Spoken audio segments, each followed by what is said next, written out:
Okay, g'day everybody. Nacho here for another Atheist Flashbacks with my mate BM Furball. How you doing, buddy? I am doing wonderful. How are you today? Lovely, not too badly.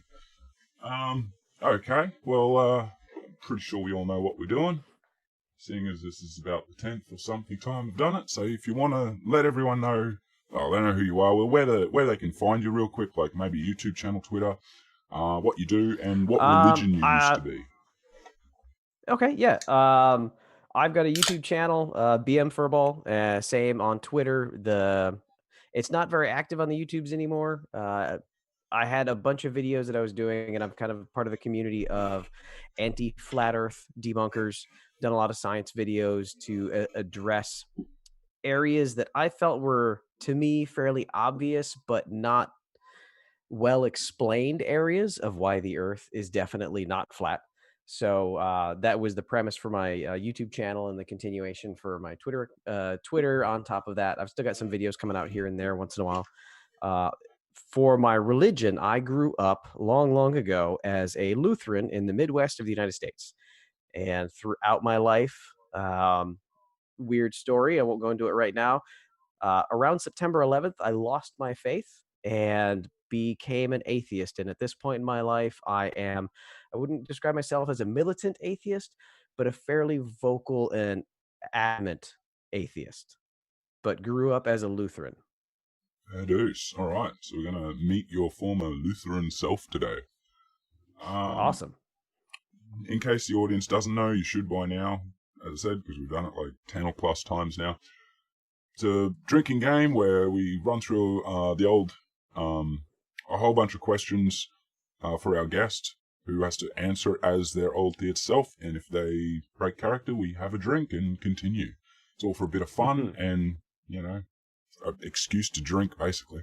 So, first question before you go into your old Lutheran self, what are you drinking for the audience? I actually have two drinks, one open and then one opened. I have a Voodoo Ranger Imperial IPA, and then I have a Vienna Lager as the backup. Very nice. Hopefully we'll get through both of them. And I currently am mixing between a juice, because it's still early in the day, and a beer.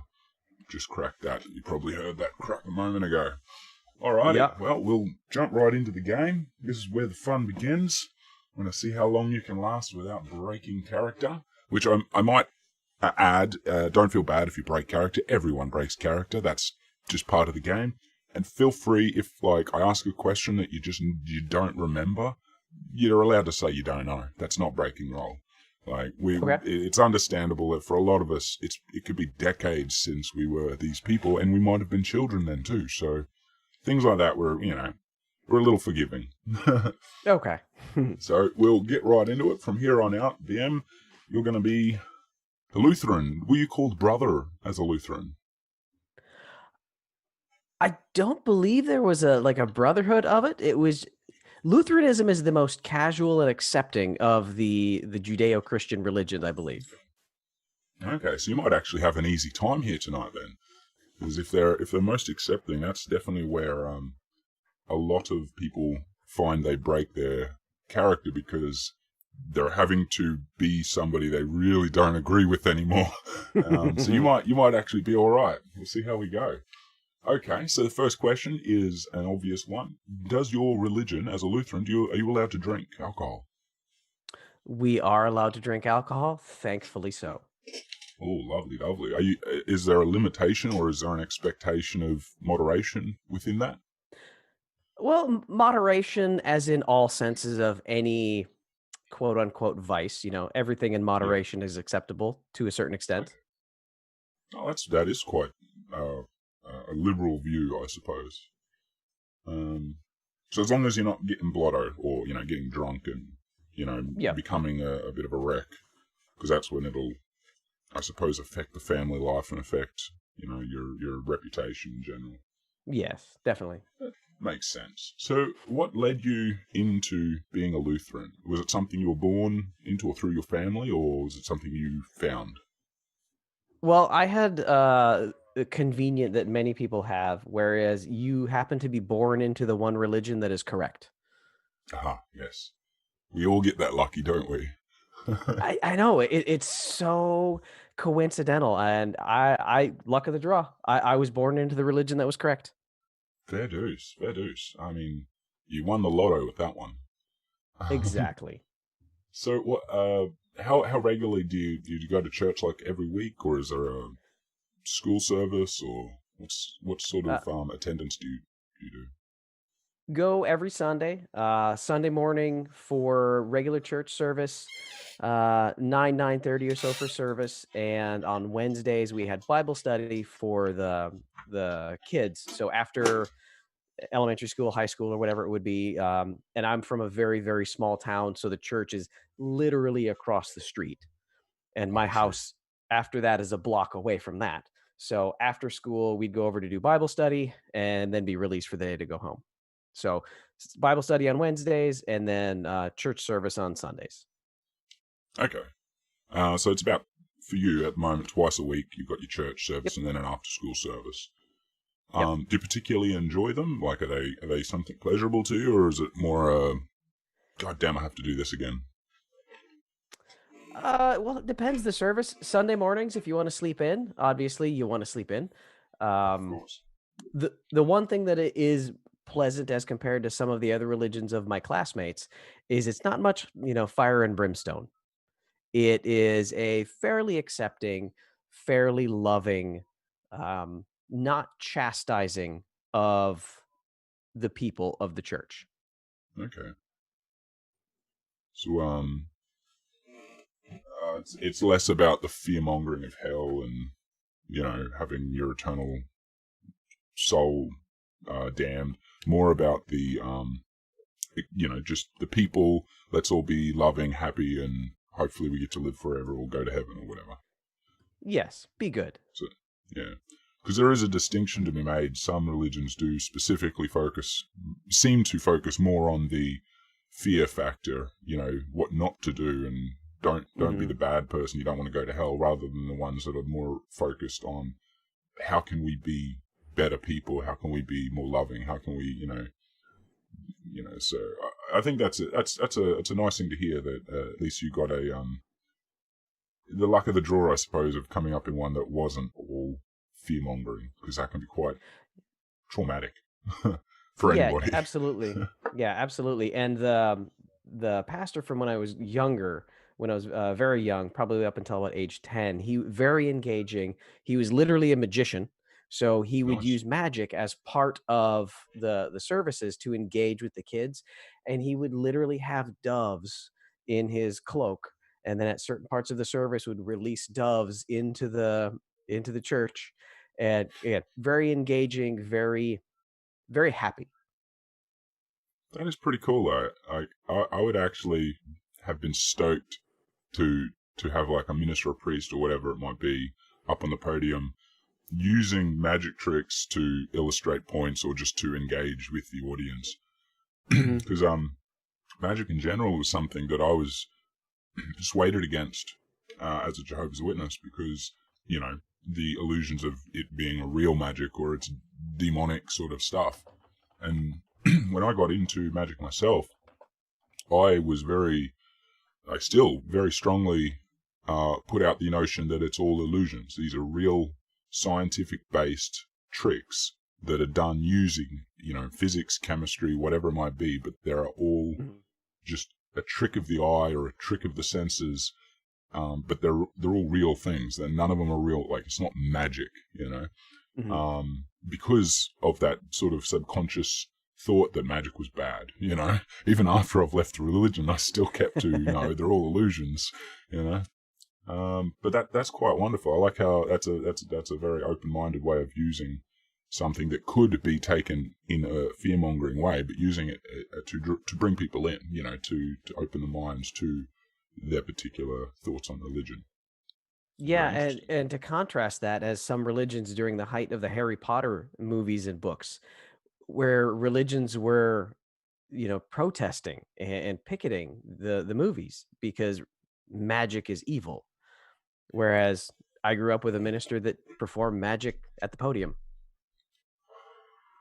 It's quite ironic there with the witnesses, where I come from, where a lot of them were dissuaded from watching such media, because of the witchcraft, the magic, all that sort of stuff. They're like, you probably shouldn't get into that.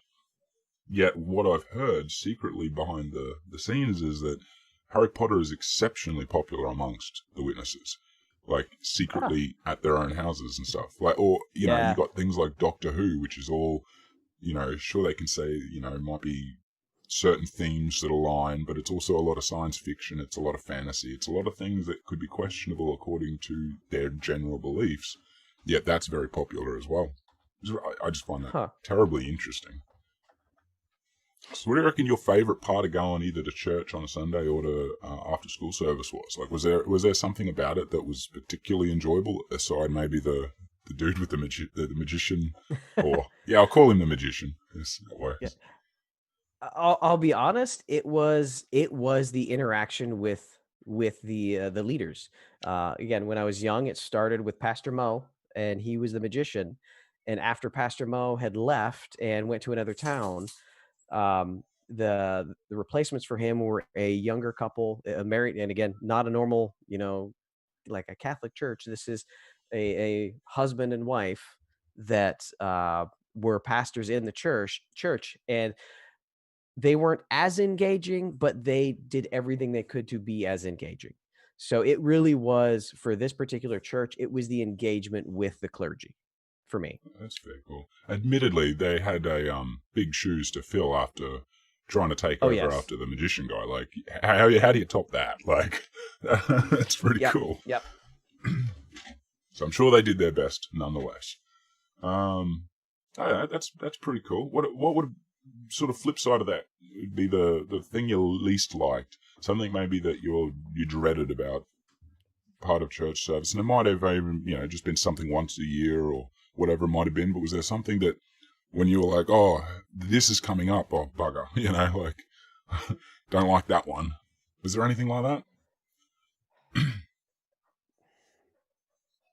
Honestly, not a lot. And this is me breaking character. Okay. No, fair cool. Looking back, breaking character, looking back as the atheist I am today, I honestly don't see much from my religious upbringing that was painful or dreaded. So I will take a drink to that. And we were just talking before about you winning the religious lottery. I think that's where you win it. That's how you win it. Oh, absolutely. Yep. Yeah. No, good. I good on you, but it's like you didn't do anything to achieve that. Just good on you. That's all.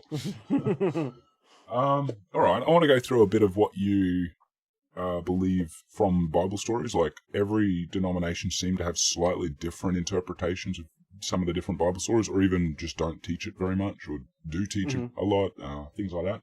So I want to run through a few and just get your impression of what you've been brought up to believe in regards to these stories. So the first and easiest one to start with would be the creation story, the beginning. Do you think that the Lutherans have any particular unique creation story, or is it the Adam and Eve? All the basic stuff is literal. Adam and Eve, Garden of Eden. The devil came, tempted Eve with the fruit, and banishment from eternal bliss. Yep. So it's pretty much mostly the same. You go into the Cain and Abel and all that sort of jargon. Yep. Do they? Do Lutherans believe that the Earth is 6,000 years old, or is it a? No, it is an old Earth creation. They do not believe that the Earth is 6,000 years old. They accept the general belief of macroevolution, not necessarily from single-celled organisms today, but from where God created it. Yeah. Okay. But that is that part of, like, have they implemented that within their teachings, or is that just an accepted thing where you learn about science and that can be? It's an accepted it's an accepted part of it. They do not advocate for young Earth creationism. They don't necessarily argue against evolution. It's just kind of, they don't teach it, science teaches it, and they kind of go together and try not to Yeah. argue. Yeah. Okay. That's probably a safe way to go, especially if you want the people who are into their sciences to not come with many dilemmas in their mind, like conflicts that they can't sort of resolve in their mind between science and religion. Having a way to teach it in a slightly meshed way can be useful for that, of course. So it's basically an old Earth. They sort of basically take on evolution as accepted reality. So that actually all does work out pretty nicely. We'll move on a little bit to the Great Flood, the global flood of Noah's time. Is that also a perfectly literal story? Like, was there a global flood? It is a literal story. God punished the earth by 40 days and 40 nights of rainwater, flooded out the earth, and Noah and his family are the sole survivors after saving the animal herds from the earth. Okay. And one thing that comes up between religions, some believe that was the point we as Earth lost dinosaurs. Was that something, or is that because it's an old Earth belief, it would have been dinosaurs are back in the day? Yeah. Yeah, old Earth. There's no preaching of the dinosaurs in that aspect where that was where anything wiped out. The dinosaurs are much more ancient than the biblical flood. Yeah, cool. That's good to have down. Know where we stand on that one. So with the animals themselves, is this going to be like we imagine every species of animal that needs to be saved, from a flood? Like obviously sea creatures are fine, but you'd imagine all these specific species that need to be on the Noah's Ark. Is this like a literal every single species that we know of today, or because I know some believe that it was like the main species sort of thing, and then we've had evolution since, and they've spread out to be the all the vastness of species we have today, sort of thing. Like, so that Noah only had to put on, the main top species sort of thing. It would have, been not the millions and millions of known species we have today. Is there any there, or the belief? Again, Lutheranism is very wishy-washy on a lot of things. They're just kind of a happy religion trying to preach the gospel and being good.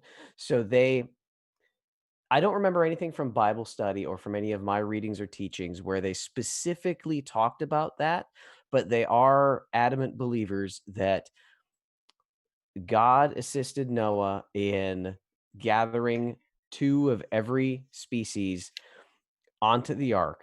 The Lutherans don't specifically delineate between whether it was the primary species or the subspecies, and there's been evolution since then. But they, like I said, they do accept evolution. So evolution since the flood would indicate that there are more there are more species since the flood. But trying to remember, I know that I've heard the flood story dozens of times, and I can even picture the Bible study images in my head as we talked about it. But they never, especially on the kids teaching level, they never went that in depth. No, that makes sense. That's fair enough. It was just the earth had become evil and sinful, and it needed to be cleansed. So God punished the earth with 40 days and 40 nights of rain, and Noah saved the animals from the cleansing to repopulate the earth. Yeah, it is. No, that's pretty much the sort of basics of the story. That, especially as kids, that's what you get taught. You don't get the full in-depth story unless you're going to try and read it from the Bible and do all the studies. And not many kids do that. Not many adults do that, but not many kids do it either. Okay, we'll move on to the Exodus from Egypt. And we have the 10 plagues, for example. That was a big story. Is that something that was also, it's all literal? Egypt went through the 10 plagues because the Pharaoh wouldn't let the Hebrews go? Absolutely. And after the Exodus and Moses, Moses led the Israelites out of Egypt 40 years through the desert, 40 years wandering through the desert. And that was even a point that was kind of, we would joke about during Bible study. It's like the desert doesn't seem that big that you could wander for 40 years.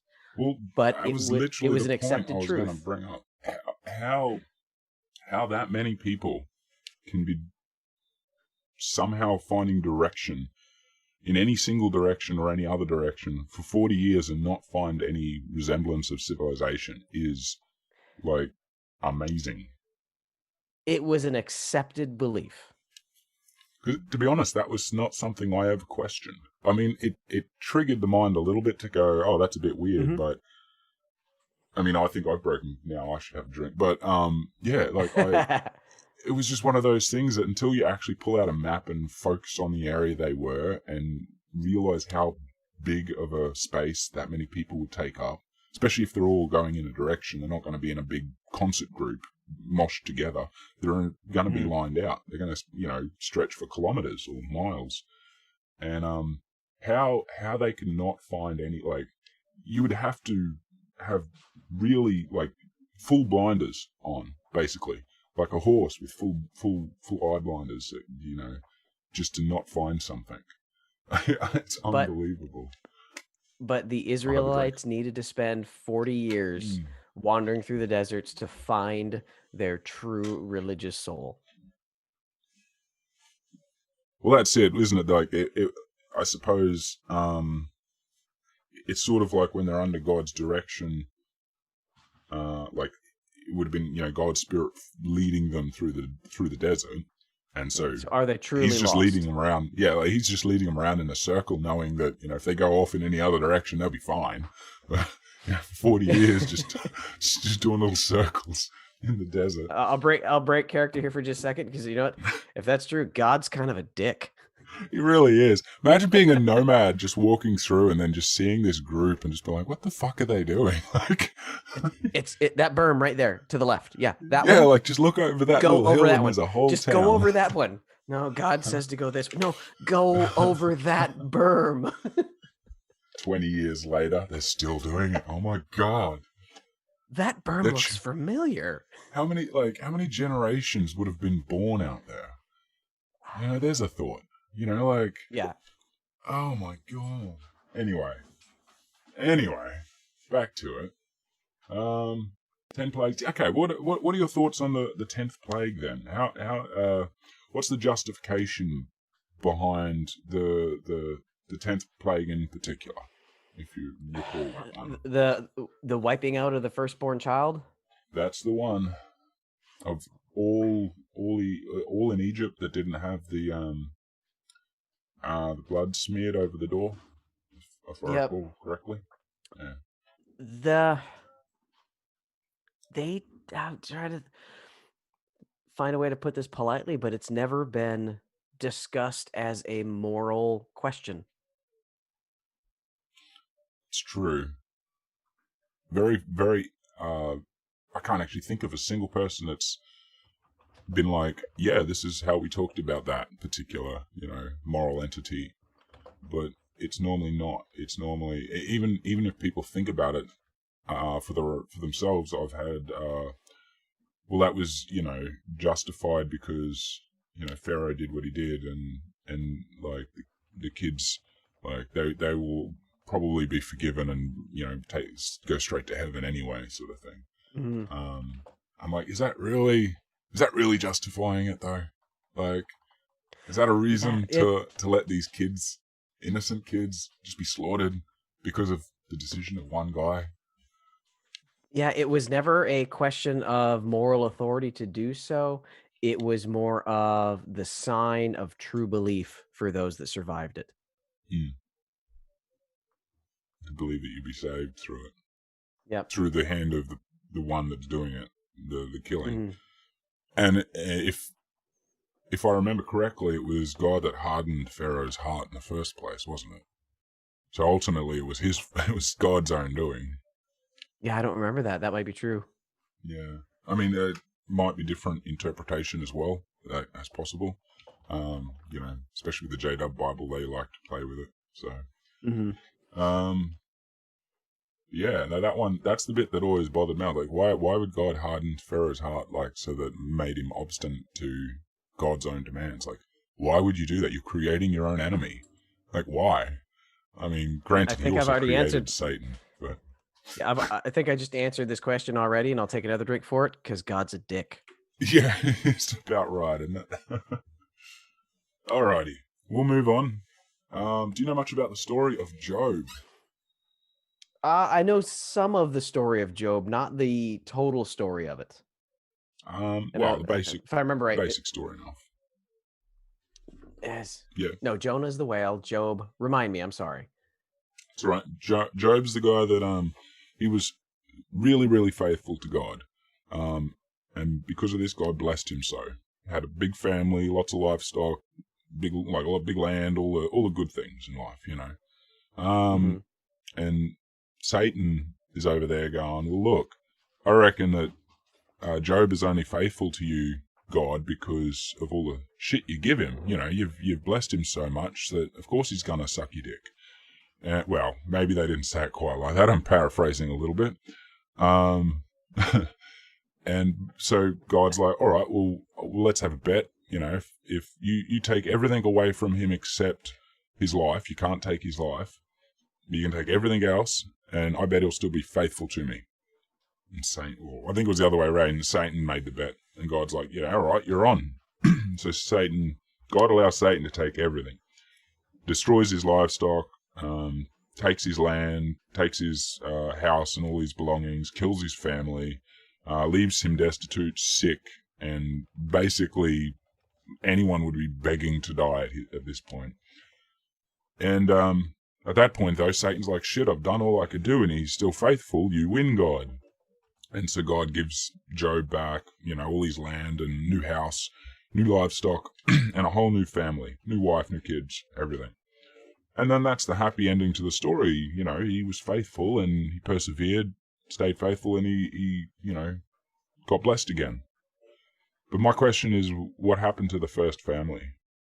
And why did they just get killed? And now, like, the story ends like it's a happy ending, but that first family still died. And I was wondering if there was any sort of word on that from your church that might help ease my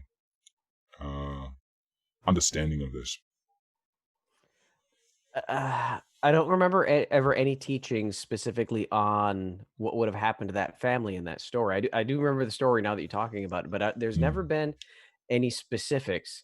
And the only thing I could think of is that this is pre Jesus, which would mean that this is pre forgiveness of sin, meaning that therefore Job's first family is now in hell.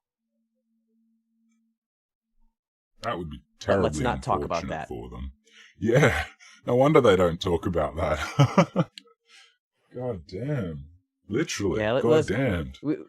We don't talk about the things that make us feel uncomfortable. Yeah, no, there's probably going to be a bit of that.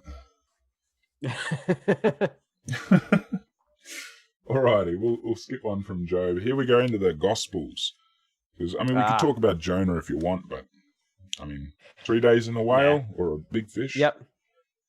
That one always seemed fishy to me. Nice. But I'm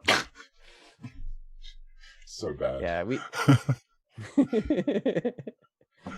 yeah, last time I checked, I didn't think that any animal's stomach was open while empty. It would have been a little cramped in there. In the whole digestion process, or you know, that's something that ultimately that he was surrounded by God's Holy Spirit is what I've heard, and that protected him within there. Yeah, you know what though, if Boba Fett can survive in the stomach of the Sarlacc, then maybe Job can survive inside the stomach of a whale. I'm sorry, I had to go Star Wars nerd there for a second. Yeah, no, that's all right. And I was actually thinking, wouldn't that possibly be like a lot of those stories? Like, MIB did it as well, where he jumps inside the insect monster boss thing and blows him up from the inside. Yeah. I always think of the Jonah story, and I always think like the writers had to have slightly been inspired by the Jonah story. It's not too far out of reason, because a lot of great movie or stories that are put into theatre or whatever it might be are based on sort of biblical tales, and they've just extrapolated it into their own story. The biblical tales have done the same thing, really. So, what are we I was going to say, I'm breaking character. I'm going to say, find one story in the Bible that's not referenced somewhere else prior to the Bible, and I'll take a drink. Oh, I'm taking a drink. Yeah, I will too. Why not? All right, so but Jeebus, our beloved Jesus. Savior, Jesus. So I gather that everything about Jesus would be spot on, factual, like everything in the Bible, the Gospels. There are differences in the Gospels. There are minor differences between the Gospels. Nothing that is glaring enough to claim that any of them can be falsified. More of a personal interpretation of the person that witnessed the incident. So, but yes, Jesus existed. Yes, Jesus was the son of Mary, virgin child, grew up miraculously. 30 years of his life disappeared because nobody decided they'd write it down, and then had his disciples, then was persecuted by Pontius Pilate and put up on the cross. So the general story of Jesus, yes, is a factual belief for my religion. Yeah. And one thing I'm always curious to know, did the apostles, like Paul and Mark and all those guys, Simon, no, that was Simon and Garfunkel. Yeah. But yeah, did they... Ringo. Don't forget about Ringo. Yeah, and Ringo. Ringo was there, I swear. Did they, were they actual living contemporaries of Jesus, walked with him, and then wrote about their life with him? Yeah. Was that something that just get different answers from different people? Yeah, the disciples were viewed as contemporaries of Jesus. The writing of the Gospels, the interactions between the disciples and Jesus are viewed as factual events. The minutia of those interactions may be incorrect based upon the individual who observed and wrote, but each of the disciples was a literal human being that lived alongside Jesus. Okay. And I can't remember if it was the apostles or just no, it was like a buttload of disciples. After Jesus was resurrected, I'm assuming that was all part of the the factual belief there that he's resurrected, he comes back. Did he appear in that, what was it, a locked room with like 1,000 or some shit disciples to prove he was alive again? I do not remember that. I just remember, I don't remember 1,000 disciples. I do remember him appearing. A lot. I can't remember how many. I was in a room with a bunch of them. Yeah, all I remember is him appearing in a room with his disciples and showing the holes in his hands, which were a slight discrepancy because that's not where you would have been crucified from. But showing the holes in his hands as a proof that he was the person that was hung on the cross. Yeah, that is it's a weird one. Like, what if you? Yeah. Anyway, the hands. I was thinking the hands to the wrist because you always get the different imagery, but. Yeah, and in the church, it was discussed as hands, like a hole through the palm of the hand, to indicate that's where the nails had gone through. But yeah, that is what is preached, that was shown to the disciples as proof that he was the Messiah that had been hung on the cross. Doesn't seem very practical. I mean, no, if you want to hold someone by a bit of weight, it just seems like there'd be better options. But anyway. Yeah. That's for after we take another drink time. Yeah, I think so. Okay. What other question do I have about Jesus? Mary, virgin birth. You touched on pretty much all the main points, I suppose. So, bugger it. What do you know about Revelations? Have you taught much about the whole Revelation, the apocalypse, or the rapture, or anything like that? Again, I won the lottery in the church that I grew up in, or that I was born into. That it was, for one, that it was correct, and all other religions are incorrect. But it was also very polite. And yes, we talked about Revelations, but I do not remember, and this may be my own whitewashing of my own history. I don't remember fire and brimstone from the pulpit about Revelations. It was more a glossing over of how the world will end, the general description of the final days, and don't be a dick. Fair call. So it's very simplified preaching, I suppose, from the Yes, Lutherans. yes. Just take the nice things and forget about the rest. And the Lutheran religion, that's kind of how it started, is because it was a branch off of Catholicism back in 1500s. Let me double check. Yeah, like early 1500s. Martin Luther is named after a man that had problems with what the Catholic religion was doing, what the diocese in the local area was doing.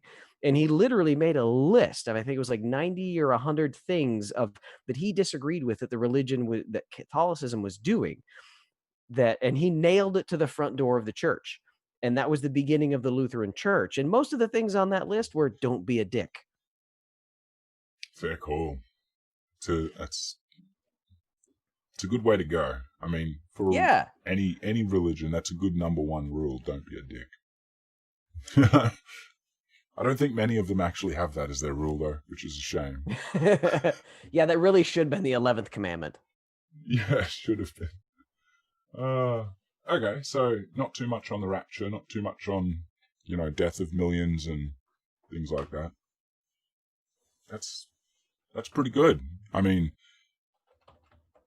what do you like? I don't know. I'm thinking of like how, we get all these disaster movies and they're all very inspired by the world is gonna end. The end is near kind of shit. And so whenever I watch something like that, I can't help but think of something biblical, something from Revelations. Even like you watch 2012 or The Day After Tomorrow, like, it's like, oh God, like this is just going to be fodder for them. But, you just, I suppose, would just enjoy it for the movie it is, wouldn't you? Like, it'd just be, hey, it's a disaster movie. Like, who cares? Yeah. Growing up, it was not beat into us as children, the end times. Damn. Thankfully. You won out on that one. And this may not be the Lutheranism as a whole. It may just be because I grew up in small town rural America, and of course, yeah. Well, there's a thing about this. It's their own flavor. It's independent. Like, this is all individuals and their own stories. So, yeah, it is what you experienced. That's what it is. Yeah. So, we've gone through a few of the books. We sort of, front to back cover virtually. Only some of the basics. We missed a lot of them. But is there a particular favorite Bible book or a story in the Bible, a parable that you enjoy the most? As the flashback theist or the current atheist? The flashback theist. The biggest story that really stands out to me that we talked about, and as kids that I wouldn't say enjoyed, but was the most, not even relatable, but funnest, because we're stupid kids, is the flood story. And that may be because a lot of the books and the stories around it came with pictures. and it was never the pictures of the cities being destroyed or the people dying. It was the animals on the boat, and it was Noah and his family, and it was how they survived, and the final picture of a dove returning with an olive branch to indicate that they had found landfall. Well, dude, So that's what I took a stands drink out in my mind. already in advance for this because I'm breaking. You got very lucky there. Have you ever seen the J Dub's My Book of Bible Stories for kids? It's like a big golden book, I suppose. I Um, I don't know. I'm not sure if I have or not. And I've probably got one similar to that on the shelf behind me. I was surprised it's actually used amongst a lot of religions, and none of them realize that it's from the Watchtower organization. But Oh, really? it has similar imagery. It's got like the dove coming back with the olive branch or whatever, and it's got a few nice images of like the animals going onto the ark before the flood. But it also has the nasty images of, you see all the people that are drowning and the animals drowning as the Noah's Ark Really? just floats there. You know, yeah, that shit is fucking Wow. horrifying. Like, we got images. You remember, I think it's No. Jezebel who orders the head of somebody. I can't remember who he was now. Somebody that was faithful to God, and she orders the head, and we get the image of his head on a silver platter being presented to her. Like, and then we get to see her like freaking out when she's thrown out a Wow. window, like all in animated, cartoony glory. It is horrific for a little kid, and that's your bedtime stories, man. That's your bedtime stories. So you imagine when we get to Revelations, the sort of imagery we get, like, wow. Yeah, I comparing the image I have in my head of remembering the flood story to that and what could happen from Revelations. Oh, Jesus. Yeah, that's something that is nightmare inducing. That's nightmare It fuel. really is. It really, really is.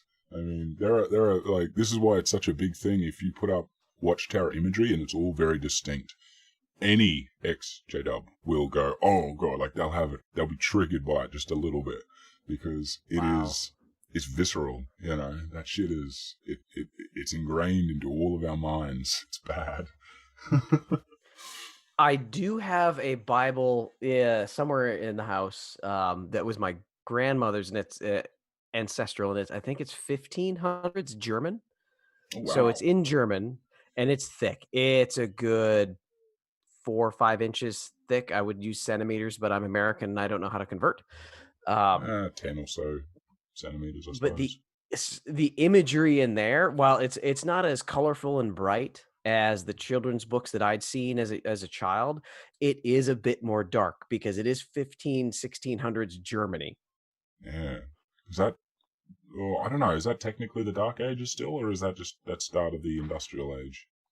I'm not sure. I'm not I'm not sure terribly when sure exactly either, actually. it's yeah, there's not too many happy images in that Bible. That'd be a wonderful Bible to look at, though. Like, have you got that, like, pictures of it anywhere or anything that you could show people? Like, I'd love to see it. I don't, but thank you for the thought. That may motivate me to start digging through it and find some of Yeah, the imagery for the different stories. Yeah, that'd I be can really definitely do cool. that. It is a very delicate Bible, though. It is Mm, actually in 2 it would pieces be. because, again, it's several hundred years old. I'd be, like, looking after, like, I'd have that in its own plastic thing, and always be, gloves when I'm touching it. Like, I love old books, and that would Yeah. be fantastic. Yeah, I'll start going through it, and I'll hit you up and let you know as I go through the different stories. I can't Yeah. read it. I can guess which story it is, but yeah, Well, I will go through it. you could probably, if you take pictures of the text, you should be able to upload that. Either Google could do it if you find the Mhm. image, the one that takes the image thing, translating it. Or you could probably just find people who could translate it. Oh yeah, I've got some German friends that'd be able to help me out. Yeah, that'd be Yeah. fantastic. Oh, Yeah, I'm. definitely. You'll have to let me know when you do that, because I'd be down Definitely. to check that out. Okay, so you want to jump back in? I want to ask, flip Oh, of the go for it. coin of favorite Bible story. I want to know what your least favorite is, or the one you just you skipped the most, or something. Uh Least favorite. I don't have any least favorite. This is the theist self. The atheist self of the least favorite stories is Lot. Lot and his family. And the fact that as they're fleeing the city and they're given instructions, do not look back, that Lot's wife does. God would strike her down into a pillar of salt just for looking back. Yeah. It's a heartbreaking thing. And then part of it's the joke of it, of the anti gay lobby of it was Adam and Eve, not Adam and Steve. Mhm. The reverse of that, it was Adam and Eve, not Lot and his daughters, because they got him drunk and raped him. And I also have a dog underneath my desk that is causing problems. I was wondering what that was. Oh no, praise floof. Hey, Popo. It's a blind floof, a blind husky floof. Oh, You can go I can only imagine to be a bit of a doofus. Huskies are amazing. They're so cool. Come on. You're fine. Oh, There you gotta go. love the floof. I have two huskies. One of them is 12, diabetic, and blind, and the other one is 4. Oh damn, that'd be a handful. And then I also have I also have a Shiba that I adopted while I was in Korea. So we have 3 dogs. Oh. But the blind husky is just causing problems wandering around, bumping into everything. But yeah, yes. I was just saying, like, I can imagine he's a bit of a doofus, like, you know, not intentionally necessarily, but just being like a big dog that's blind. Yep. Oh, it'd be very adorable, I bet, though. I mean, a nuisance maybe, but adorable. Yeah. But Lot and his daughters. Not only did Lot lose his wife because she turned around, but his daughters got him drunk so that they could impregnate themselves with him. Yeah. That's... No, there's nothing about that story that's acceptable. True. I don't think, like, that's one part of the story as a kid. They didn't put that in the My Book of Bible stories that I remember anyway. Yeah. And then they went into the cave and the next day they left. Oh, Jesus. All right. So that's definitely a sound least favorite book of the Bible. Definitely. And so I suppose the reason you say that as the current self is because that's not the way you learnt it then either, or? I don't remember that. I don't remember it being taught that way at all. But looking back into it, it's one of those things that if this was my book of study, if this was my book of belief, that would have been one of those times where you point out the story and say, I accept that our story is flawed. This is an unacceptable time. God was trying to teach us what not to do. But nobody says that. Yeah.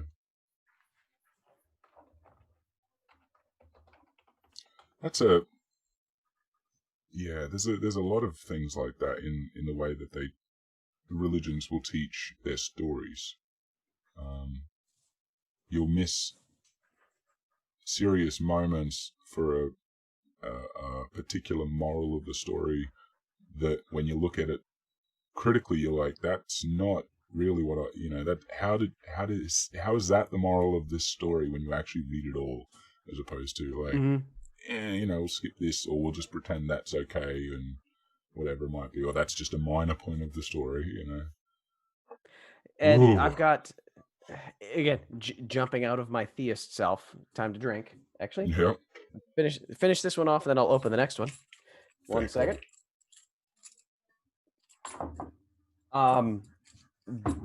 There is a podcast that I really enjoy called No Dumb Questions.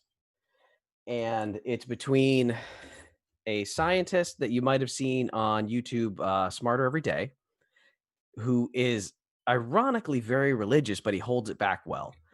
And Destin, yeah, Destin is Yeah. very religious. yeah, That kind of thought caught me so. off guard.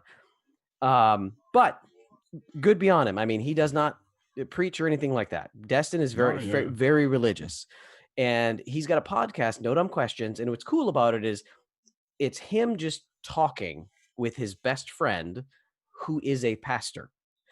And they have had several different interactions about different stories, and they try and keep religion out of it most of the time. And there are times that I have had more respect for the pastor and his positions than I've had Destin.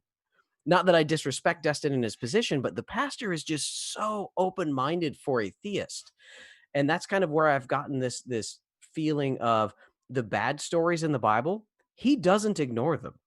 He tells them. And then he preaches the lesson of why that's wrong. Fair enough. So why the story had things like, for Lot, for example, why it was wrong for her to look back, or why it was wrong for her to be turned to salt, for example, for him to be. I haven't heard him specifically explain that story, but I know that sort of there's which direction you mean, like, was he saying why? He believes that those stories that in today's belief are horrendous or we don't agree with them, that is God showing us a story for us to see the wrong way. So when there are stories of slavery, when there are stories of rape, that's not God agreeing with it. That's God telling you a story about it so that you can recognize it's wrong. Okay, fair enough. And and he doesn't gloss over the ugly parts of the Bible. I think that's that's an important thing, because there's too many that are just too happy to. Mm-hmm. Yeah, you can easily just ignore the parts you don't like. He doesn't ignore the parts you don't like. It's also another problem there is those that don't ignore it sometimes won't, and often don't, take that message that this pastor you're talking about seems to be preaching about it. They will take this is God accepting it, be it rape, slavery, whatever it might be. Yep. Mm-hmm. And that can also be a problem too, even when they're not ignoring it.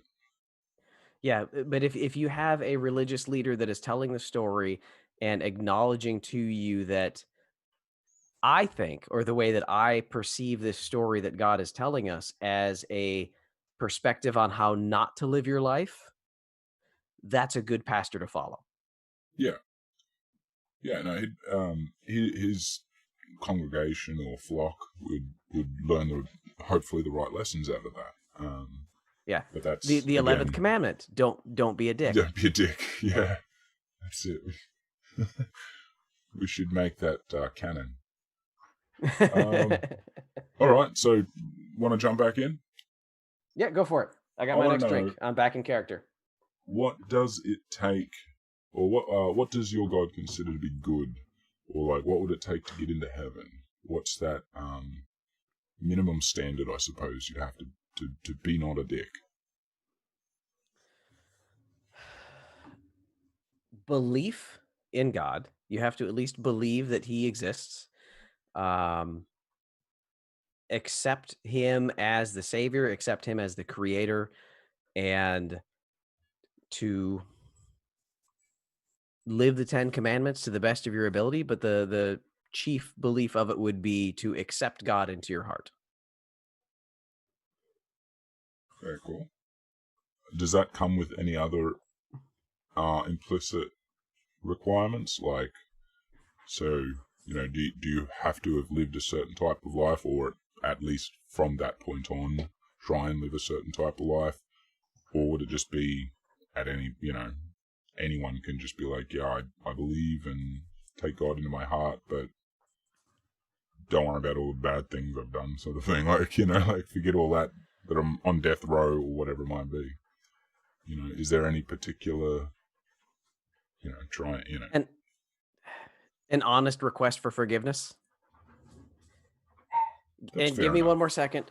The blind floof is not happy in her kennel, so I have to let her out. It's okay. You could do what you got to do, my dude. No problem there. Should say hello to everyone in the chat too. Who's now here? Oh, g'day, Morton. We've got Nerd, Jesse, Tony, Compelled. I haven't seen you for a little while, Compelled. It's great to see you, mate. Doorknob. How you doing, buddy? And TP Cigar. I don't think I've seen your name around, but g'day.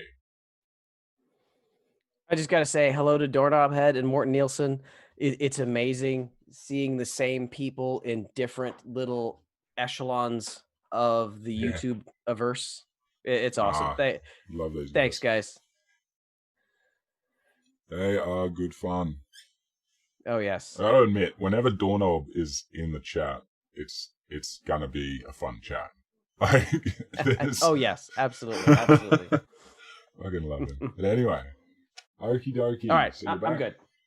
Okay, so I got that. What about to be bad? Like, and I know this isn't something that what you've mentioned. You don't necessarily focus on the fear mongering and the bad side going to hell. But what would it be? Like, what would be an unforgivable sin? Something that might be something you'd go to hell for. That is a good question. I honestly don't know. Trying to think back, I don't know if there was anything that specifically was, do X and thou shalt be damned.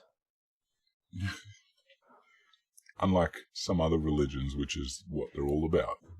Yeah. Don't come to church on Sunday. You're going to hell. Like, God damn it. I wanted to sleep in. So that would be like, if you just don't show up one week, it's no big deal. Yeah, no. Is that no? Damn. I mean, it's not like where like we wouldn't get necessarily repercussions in any official sense, but you'd have everyone would ask about it. Oh, where were you last week? Were you sick or like that sort of thing. That is a different story right there, because I am from a town of 1,400 people where everyone knows everyone. Yeah. My mom was the administrator at the town clinic. We didn't have a hospital. We had a clinic. So everyone knew my family. And again, everyone knows everyone. So if you didn't go to church on the weekends, it was noticed. So the church didn't necessarily impose the guilt. The community did.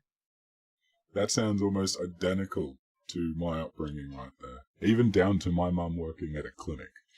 Oh, really? Although we were for out in the country, we were sort of a hub for the area around us. So we did have a centralized hospital. But that aside, very similar. We had less than 2,000 people. Everyone knew everyone. And if you weren't there, it was noticed.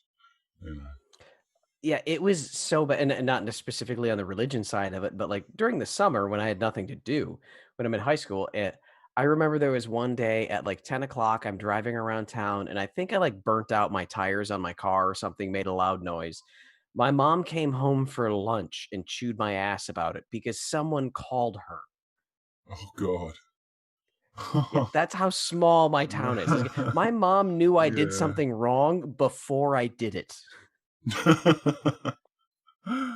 Oh, goodness me. Yeah, I can relate, actually. I got a few, I've been there. Yeah. Not quite the same story, but the same kind of thing. Yep.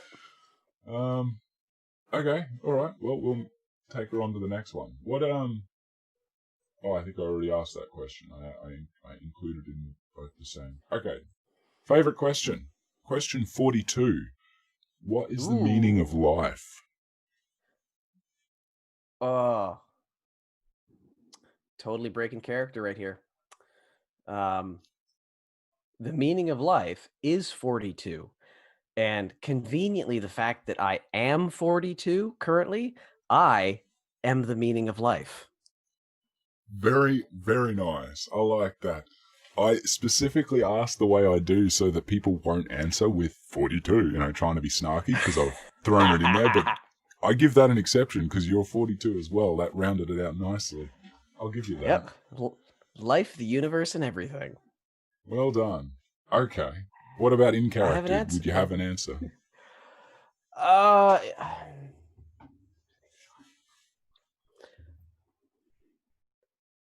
as I look up at the ceiling and think. It would be.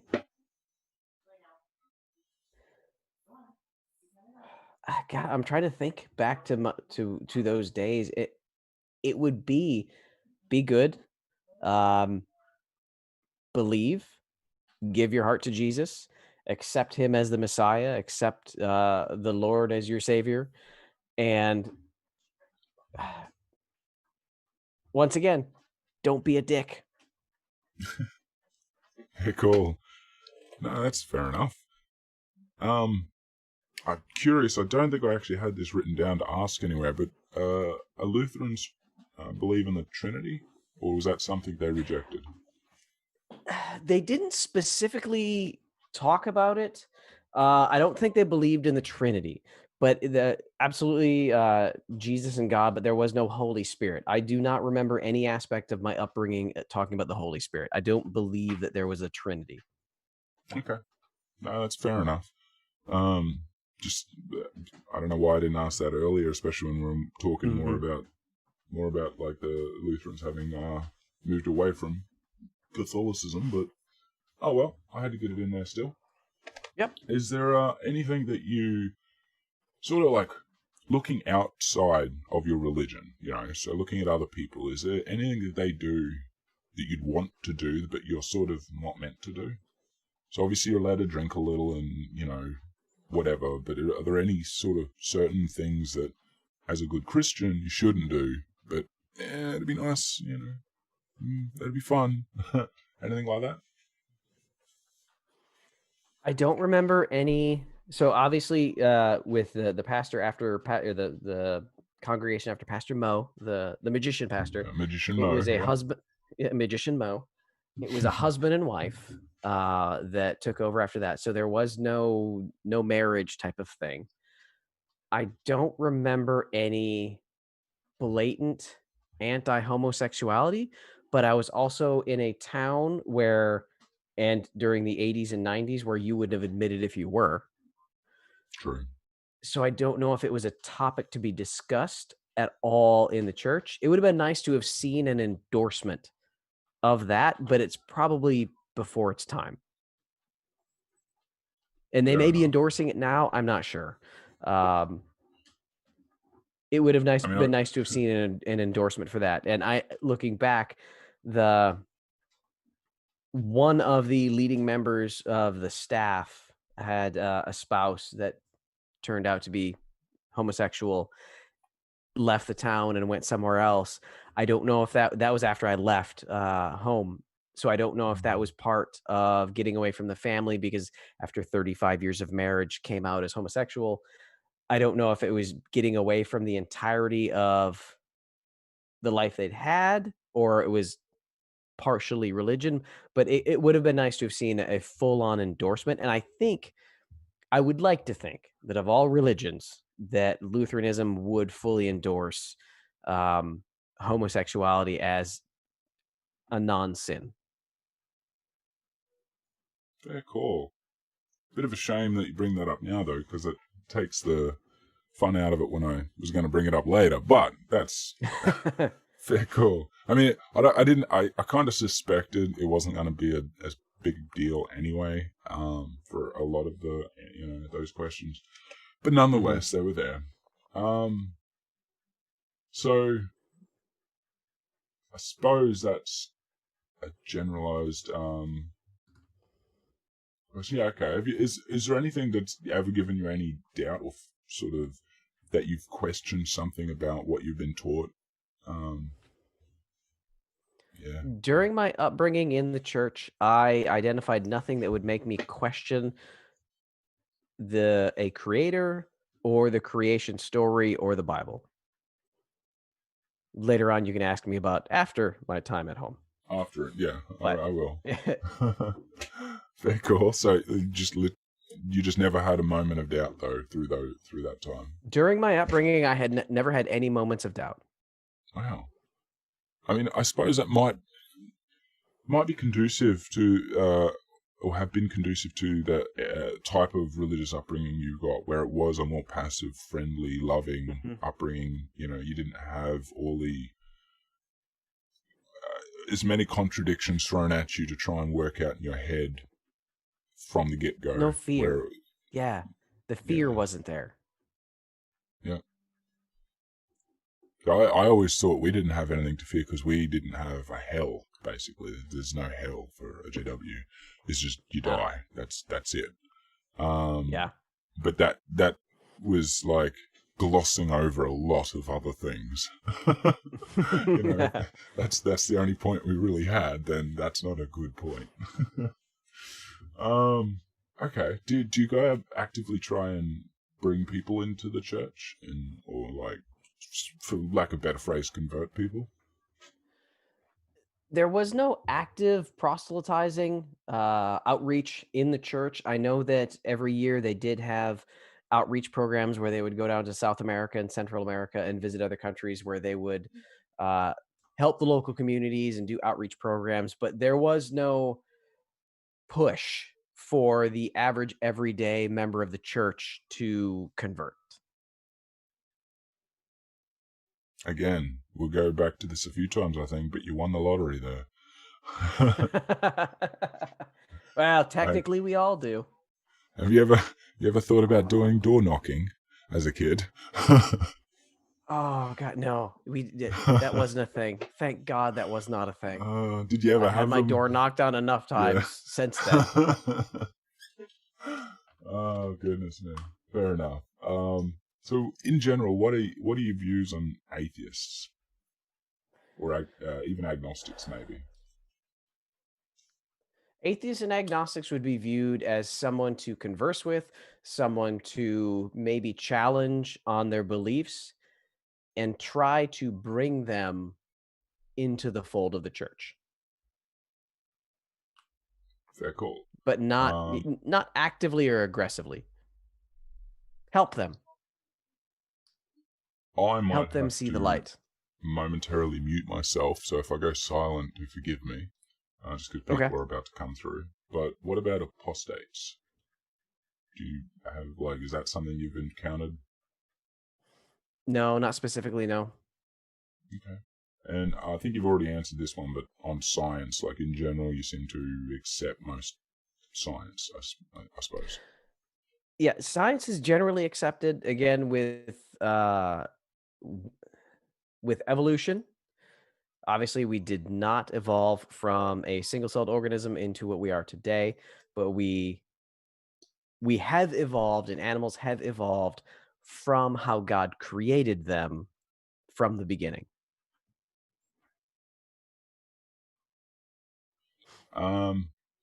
Okay. Would you say God's omniscient? Say again? Would you say that God is omniscient, who knows all future, past, and all things like that? Yes. Yeah. God knows the way.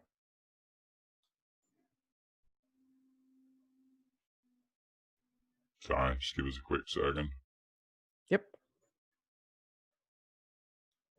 Again, and this is trying to remember back 20. Let me take that back. 25 years or so. God has a plan. Knows all, sees all, kind of thing. And you have to find your place in that plan. So you finding your own place. So does that mean we have our own free will within our lives? Yes, you do have free will, which, I mean, if you didn't have free will, you wouldn't be allowed to sin, and sin is our fault, not God's.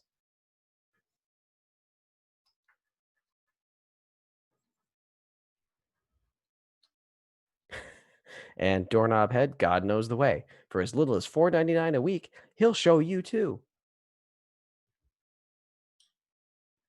Sorry about that. I am back.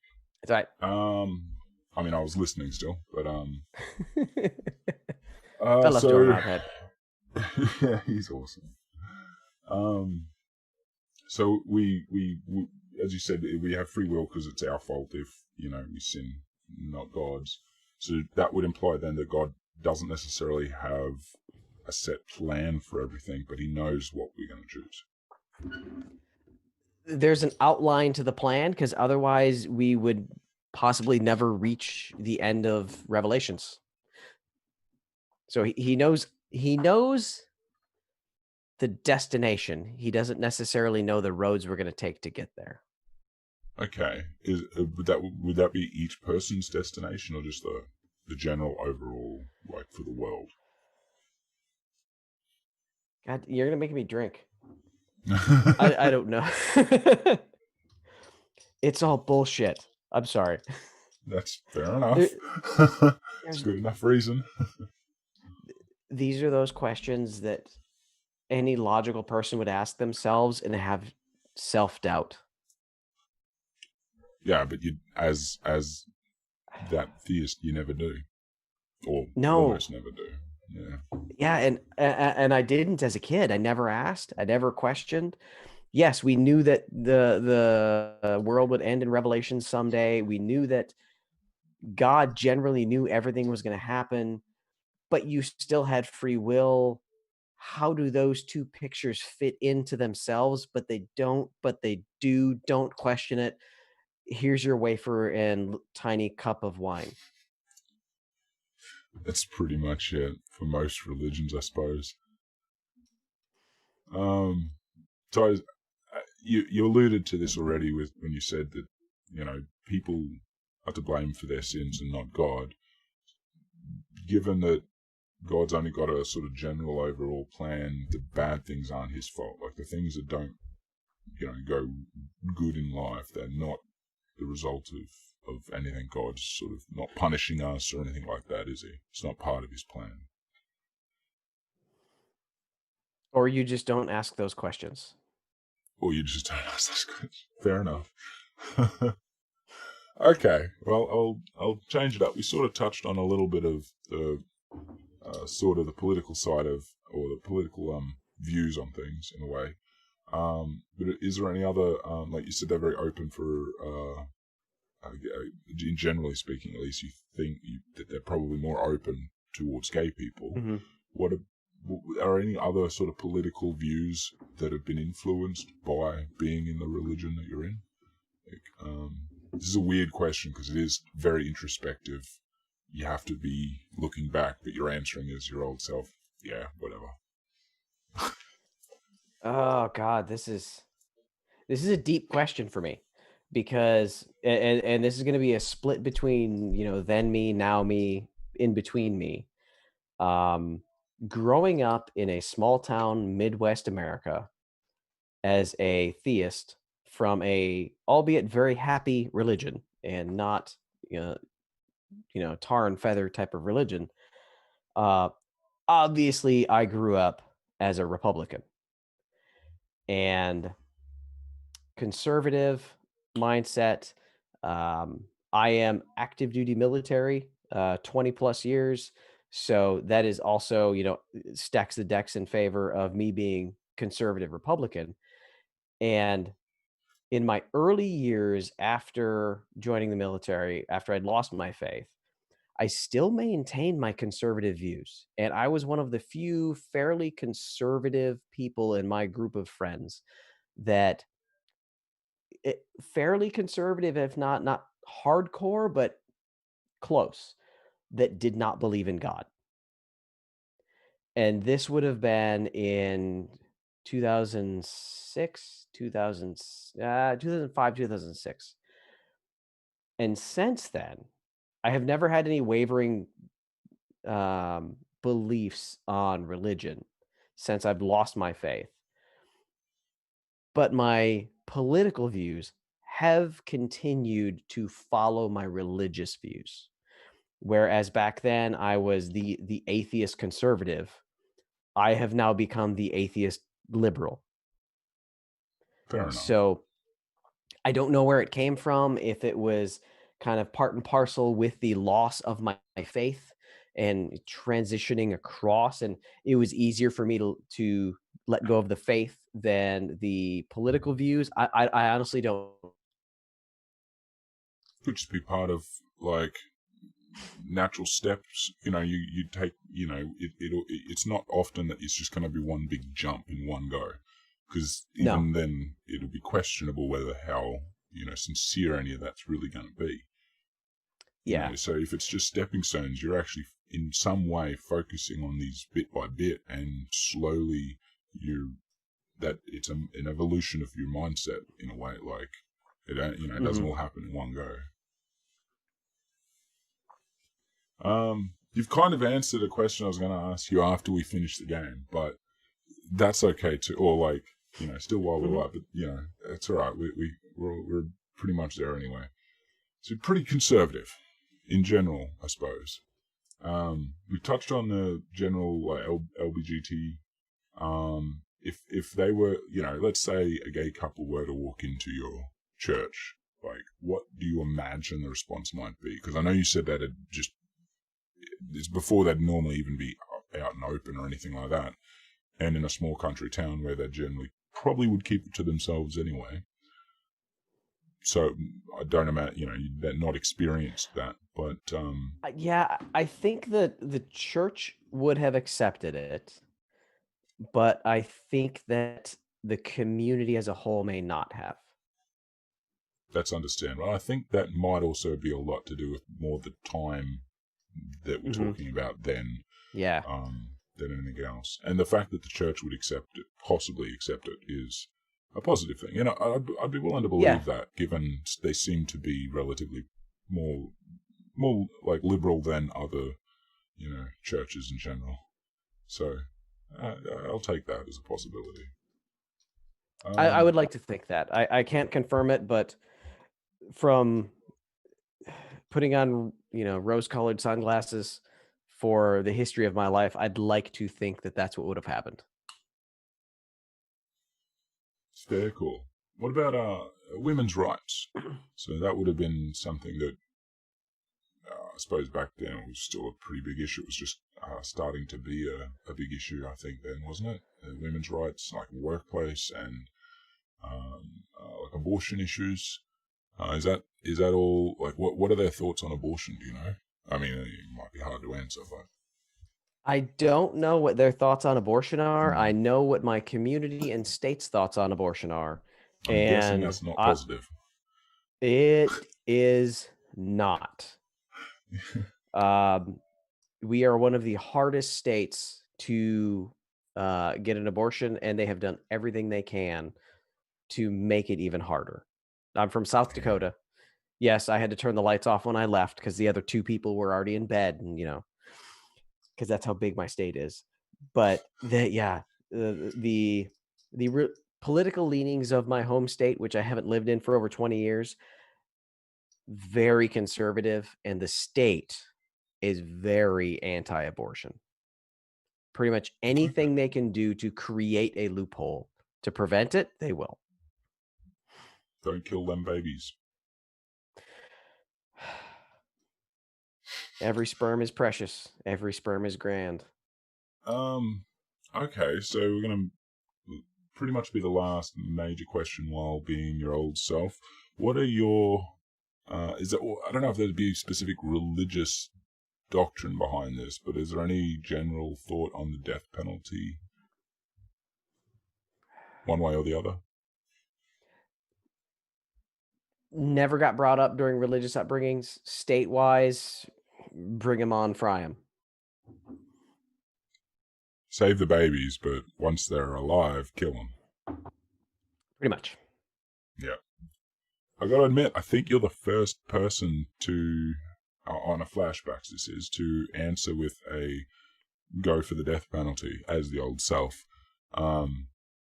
Mainly because maybe 70% of them that I've asked, that I've interviewed so far, have been Australian. And no Australian is really for the death penalty. So, but then surprisingly, even a few of the others, they've been like, no, we're sort of not keen on that. Like, oh, well, there you go. Whereas, but that's more state by state, I suppose. So, but that's why I threw it in there right after the abortion question. I remember growing. It is a state issue. I don't remember anything from church about it, but I do remember as I was growing up that for years they were building a new execution chamber because whatever reason they couldn't use the old one. It had been ruled as cruel or something, and they had several people that were on death row, and they were doing everything they could to meet the new requirements to continue with executions. Now, this is not my personal views. This is just my remembrance of back then, because I'll admit, as a strong believer in women's rights, but as a member of law enforcement for the past 16 years and seeing how horrible human beings are, I'm personally torn on the death penalty. And I'll Very admit cool. that. Very cool. I'll say now, before we go any further, you can drop the theist self. That was the last part on the you being your old self, so you can shake that off. Okay. Okay. And thank you. Continuing along the lines of what we're talking about, though, like what are the things that that you've changed in your perception of, or maybe you've still have the same thoughts as what you did when you were religious? Like, is there obviously you're saying you're more pro women's rights and pro LBGT and things like this, I suppose, which have potentially something that you wouldn't have gone down that path if you'd remained religious. Like, what do you know any other sort of aspects that have changed since then in that way? From I kind of take them in chunks and just kind of I might be hashing these out in my head as I talk, so I apologize. But LGBT stuff was in the background. Don't talk about it. From upbringing, from losing my religion and traveling the world, because again, I've been active duty military for 20 plus years, so I've literally traveled the world and I've seen a lot. The religious baggage that wasn't there for LGBT, I think, helped me. I don't want to say not care, but there's no difference. If two people love each other, there's no difference. Yeah. It's not that I don't care about LGBT rights. It's that there's no difference between their rights and mine. So why should somebody be able to remove one set of rights or the other? Well, it's the fact that you don't think there should be any distinction between the specific rights and overall rights. What each person gets should be equal in that regard. Yeah, absolutely, absolutely. There's nothing. Just as much as back in the 20s, 30s, and 40s, people thought that it was wrong for those of different races to marry, and others thought, "What do you mean? Mm-hmm. They're two people that love each other. Why can't they marry?" Same opinion for me, and I think because I won the lottery, my religion didn't chastise against that belief. Yeah. So I've never personally seen a big issue with it, but it has also set me up into a position where I'm not afraid to actively support, whereas others, want to be quiet. You don't want to let your opinion known. I don't care for that kind of thing. I don't care. There is absolutely no reason that two people that love each other, that happen to be both male, both female, that there's any difference between a male and a female. So I will actively and adamantly support that till the day I die. When it comes to abortion rights, I don't remember having an opinion as a kid. I would guess that it was probably anti-abortion, just because the area that I grew up in. Having lost my religion and slowly transitioned over into a more liberal mindset, and seeing what my home state has done to limit the availability, I'll be honest that seeing what's being done to prevent it makes me more of a supporter of it. Because if you're going to try and take away something like that, you've got to have a damn good reason. And if you don't have a damn good reason, I'm going to fight you about it. Yeah. Fair dues. Right. For the death penalty, this is where I kind of flip back to the conservative side, and most of this is the law enforcement aspect of it. Because again, I've been law enforcement for the past 16 years. My job is to investigate and prosecute rape, murder, robbery, and terrible things that humans do. Hmm. I never see a person on their best day. That taints my opinion of humanity as a whole, which makes it hard to be anti-removal of bad people, which is the polite way of saying I'm not necessarily against the death penalty, but I'm not necessarily for it. That's fair enough.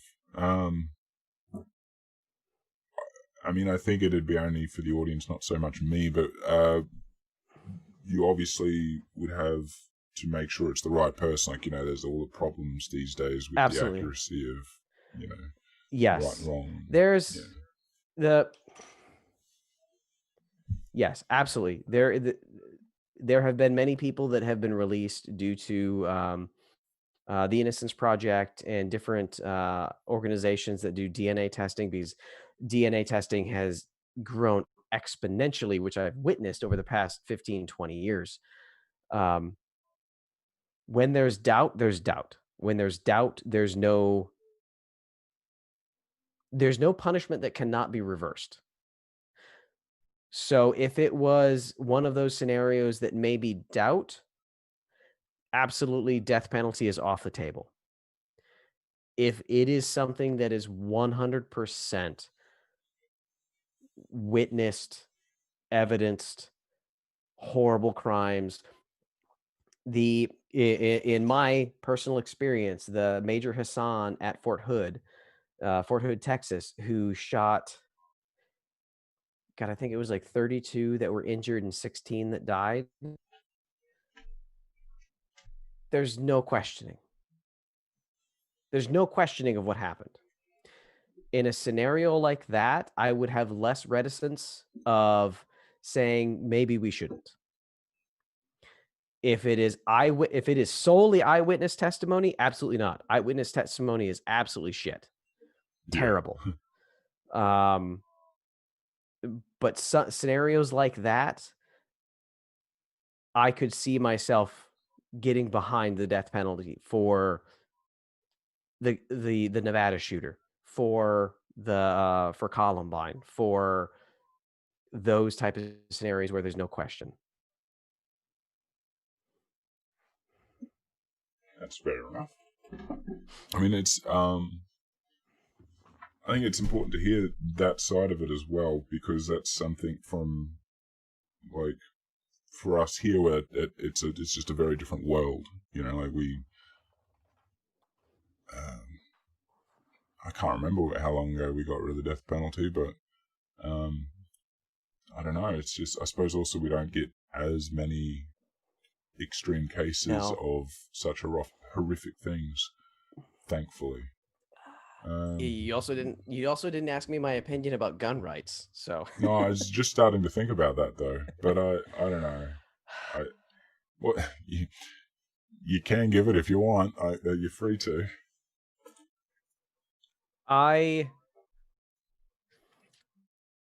Again, active duty military. I'm issued a gun. I don't see the need for certain types of firearms for your average civilian. Yeah. I get it. Guns are fun. Going to the range is fun. There's something about it you can't explain, that you can't describe. But it's a good time. It is. Yeah. But so is going onto a racetrack and doing 200 miles an hour. That doesn't mean you can do it out on the streets. Exactly. I mean, this is definitely a contentious issue in America, because it is such a different culture there at the moment. There's such a problem with the amount of guns. But in the perfect world, would you go for, if you wanted to take your gun somewhere, or if you have a gun at home, it'd have to be in a lockbox of some sort? What are your thoughts on things like that? I don't know, because I've carried a gun for the past 16 years. But I'd like to think that I'm properly trained and educated and screened to make sure that I'm the type of person that can have it. But I've carried a gun that most people shouldn't be carrying guns. I've also not killed people while I was there. Uh,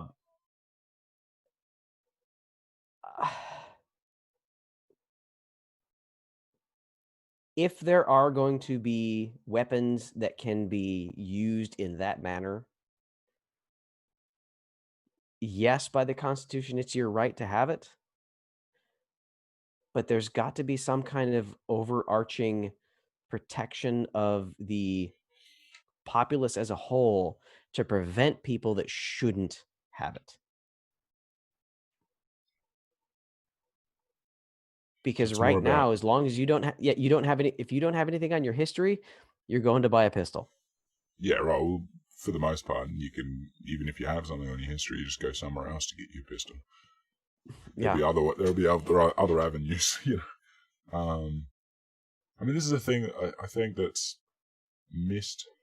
Granted, the populace is different, but by populace, the amount of guns we had when we did our when we got rid of them all was, I mean, sure, might not have been as much as America, but there were, you know, everyone had guns, and especially out west, we still have them, and you know, I think the propaganda that's put out in America is very deceiving, and like, the regulations won't stop you from being able to go to the range or go out hunting or, you know, have however many guns you want to have and have them in the house. And, you know, like, it's just to basically go, this is so nobody is going to get hurt, whether they're an intruder or you or your family, like your kid being a dumb kid or, you know, anything like that. And that it's still there, accessible whenever you need it or want it, you know, like to have fun with or to go and use appropriately, you know, or even in self-defense. In America, it's important apparently for guns to, you know, to use guns in self-defense.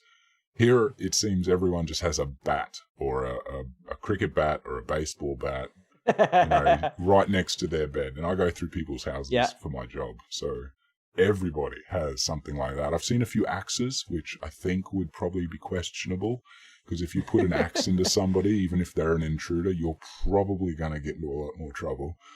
But if you just hit them over the head with a bat, you know, hopefully they'll just run away or something, because no one here is intruding with a gun. You know, the worst thing somebody here has is a knife. Here's the trick, and I'm not, all the people in the audience, I'm not telling you this, and make sure you erase this audio. I'm not going to admit to it. You have to have a bat and a gun, and you walk down the stairs with both. And as soon as you get into the lobby and into the living room, and the guy that's breaking into your house, you throw the bat at him. And as soon as he grabs it, you shoot him. He had a weapon. That reminds me of a little bit of what was it, Bill Hicks? I can't remember the full skit, but just I remember the end. You know, after he shoots the guy, he had a gun. You know, and like he makes the kid pick it up. That's right. Yeah. All right. I'm not saying to do that. Please, anyone listening, I'm not saying to do that. Don't do that. That would be a bad idea. I want to finish up with sort of looking back on your old self. Do you have any particular regrets about who you were or something you did as a religious person?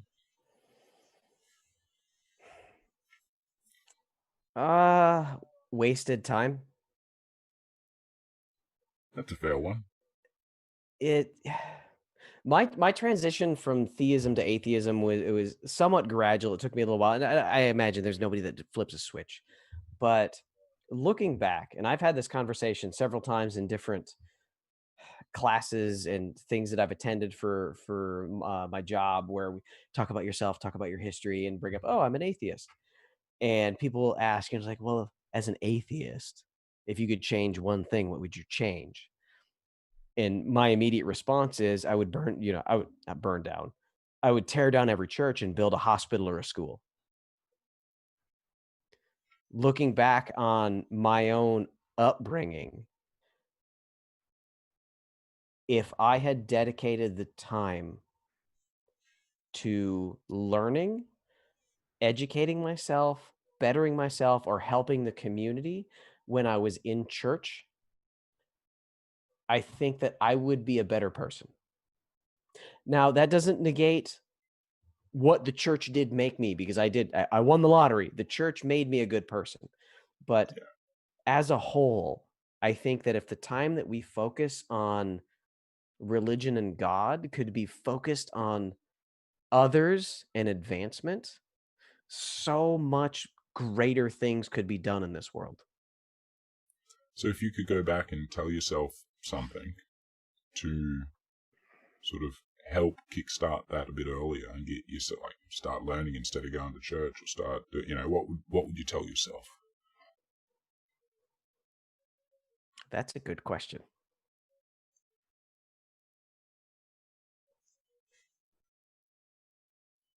Don't believe everything. Question everything. Because honestly, that's the best advice for anyone anywhere in life. Question everything. Damn straight. I'll go with that. It's actually a quite common that one. Like it, not everyone, but most people will say something like that. Like, start questioning the bullshit. Mm-hmm. Like, don't just believe it all. Yeah, and the things that you most question, those the most. Yeah, because usually they're the ones you don't question much. You just take it as you believe it. If you want it to be true, that is the thing that you need to question the most. The one thing that you are absolutely certain about, that is what you need to question the most. Damn on. All right, man. That would be a flashbacks. I think we've made it to the end. So thank you very much for joining me. Do you want to tell everyone again where you are? I mean, who you are, where you come from, where to find you? I mean, all those good things. I am BM Furball. I have a tiny little YouTube channel that I created to start smacking down idiots that believe the earth is flat. I did it last year while I was in Korea all by myself, and I had nothing else to do. I have since come home to my family, and I've had a hard time continuing with that. So my channel is a lot quieter now, but I've got a couple projects ongoing, but you can find me on YouTube, BM Furball. I understand that BM is a pejorative for bowel movement, but it actually happens to be my initials, so thank you. Same on YouTube, on Twitter, BM Furball. Follow me there. Random tweets and being silly and stupid, and you'll see pictures of my dogs there. Yay, praise Floof. And it was lovely to have their cameos as well through the show. So now Morten Nielsen has a very good point. I am certain BM Furball is awesome, but questioning that now. You got to question those things, definitely. Absolutely. Question everything. TP, great shows. Thank you. Thank you kindly. All right, everyone. Well, I hope you enjoyed. Have a wonderful day, night, morning, evening, afternoon, whatever the hell it is for you. Because we're all over the world here. Crazy international shit. And stay safe. Catch you around, later, everyone. everybody.